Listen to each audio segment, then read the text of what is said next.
राधे राधे दोस्तों, आपका स्वागत है हमारे इस खास वीडियो में। जैसा कि आप सब लोगों को पता है कि हम बिजनेस के साथ साथ किताबों से बहुत ज़्यादा लगाव रखते हैं, तो आइए आपको भी एक ऐसे ही खास किताब से परिचय कराते हैं। आज हम बात करने वाले हैं हिंदी साहित्य के बेहद चर्चित और अनोखे उपन्यास दीवार में खिड़की रहती थी। ये सिर्फ एक उपन्यास नहीं बल्कि एक संवेदना है, एक ऐसी खिड़की है जो हमें ज़िंदगी को नए ढंग से देखने की दृष्टि देती है। क्या आपने कभी सोचा है कि दीवार में एक छोटी सी खिड़की भी हमें कितनी रोशनी, कितनी ताजगी और कितनी नई उम्मीदें दे सकती हैं? बिल्कुल, यही एहसास हमें इस किताब से होती है। तो दोस्तों, आप बने रहिए मेरे साथ अगले कुछ देर तक, जहां हम इस उपन्यास का पूरा सारांश, इसके पात्र, घटनाएं और इसमें छिपा जीवन संदेश समझाएंगे। और हाँ, अंत तक ज़रूर देखिएगा, क्योंकि हम जानेंगे कि यह किताब आज के समय में क्यों उतनी ज़रूरी है जितनी इसके लेखक जाने के समय से थी। इस उपन्यास के लेखक हैं विनोद कुमार शुक्ल। विनोद जी हिंदी साहित्य के बेहद संवेदनशील और सादगीपूर्ण लेखक माने जाते हैं। इनकी रचनाएं आम लोगों की ज़िंदगी से उठाई गई होती है और उनकी भाषा बेहद सरल लेकिन गहरी होती है। उनके लिखने का अंदाज कविता जैसा है, छोटे छोटे शब्द लेकिन असर गहरा।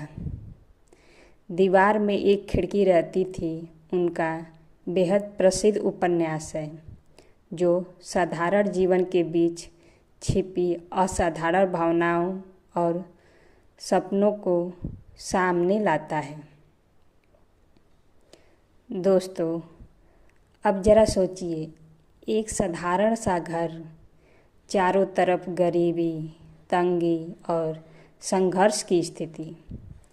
परिवार के पास बहुत कुछ नहीं है, लेकिन उनके पास सपने हैं। इस घर की दीवार में बनी एक खिड़की है और यही खिड़की कहानी का असली प्रतीक है। ये खिड़की बाहर की दुनिया दिखाती है, रोशनी और हवा देती है और साथ ही उम्मीद और नई शुरुआत का एहसास कराती है। लेखक ने इस खिड़की के जरिए बहुत गहरे सवाल पूछे हैं। क्या हम सिर्फ अपने घर की दीवारों तक सीमित हैं, या हमारे पास कोई रास्ता है बाहर निकलने का? क्या ज़िंदगी की हर बंदिश में कोई खिड़की छिपी होती है? तो आइए अब बात करते हैं इसके कुछ मुख्य पात्रों की। राम जी कहानी का मुख्य पात्र एक साधारण इंसान जो रोज़मर्रा की लड़ाई लड़ता है। उनकी पत्नी त्याग, धैर्य और सहनशीलता का प्रतीक। पड़ोसी और समाज जो कभी मदद करते हैं, कभी ताने मारते हैं। और सबसे बड़ा पात्र खिड़की। जी हाँ दोस्तों, यह खिड़की एक जीवंत किरदार की तरह है। लेखक ने इसे उम्मीद और जीवन का प्रतीक बना दिया है। राम जी और उनका परिवार एक छोटे से घर में रहते हैं। ज़िंदगी आसान नहीं है। पैसों की तंगी, जिम्मेदारियाँ और समाज का दबाव। लेकिन इस घर की दीवार में एक खिड़की है। यह खिड़की उनके लिए दुनिया का रास्ता है। किसी ने इसके सहारे बाहर का आसमान देखते हैं, कभी सपनों को और कभी अपने संघर्ष सो का आईना। लेखक ने छोटी छोटी घटनाओं से दिखाया है कि यह खिड़की परिवार की उम्मीदों का केंद्र है। पड़ोसियों की बातें, समाज की विडंबनाएं और घर की तंगी, सबके बीच यह खिड़की उन्हें संभाल लेती है।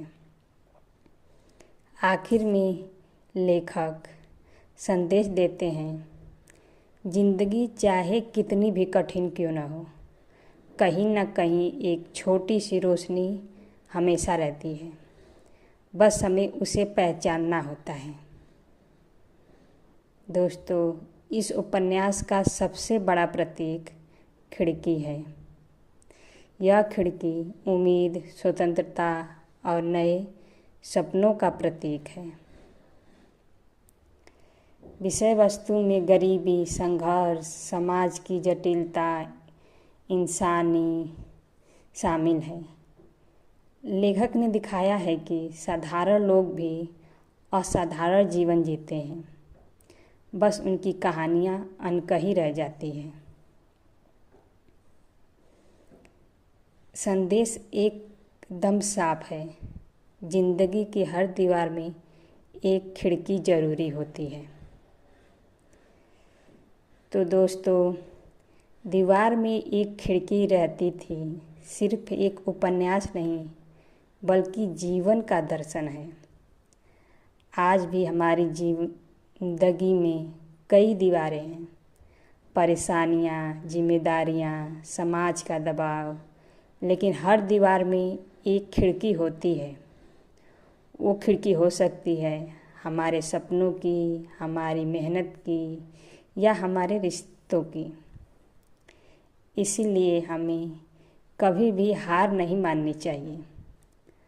हर अंधेरी दीवार में एक खिड़की ज़रूर होती है, जो हमें रोशनी तक ले जाती है। तो दोस्तों, यही था पूरा सारांश, दीवार में एक खिड़की रहती थी क्या। अगर आपको वीडियो अच्छा लगा हो तो लाइक करें, शेयर करें और सब्सक्राइब ज़रूर करिए। और कमेंट में बताइए कि आपकी ज़िंदगी की खिड़की क्या है। और ऐसे ही, और अगर आप चाहते हैं कि ऐसे ही बुक्स का और सारांश हम लेकर आएँ तो आप हमें कमेंट में बता सकते हैं। अगर इस बुक का पूरा ऑडियो चाहते हैं तो भी बता सकते हैं। अगर आपने ये बुक पढ़ी है तो आपको कैसी लगी, आप कमेंट में ज़रूर बताएं। आज के लिए बस इतना ही। राधे राधे। फिर मिलते हैं एक अलग बुक के साथ।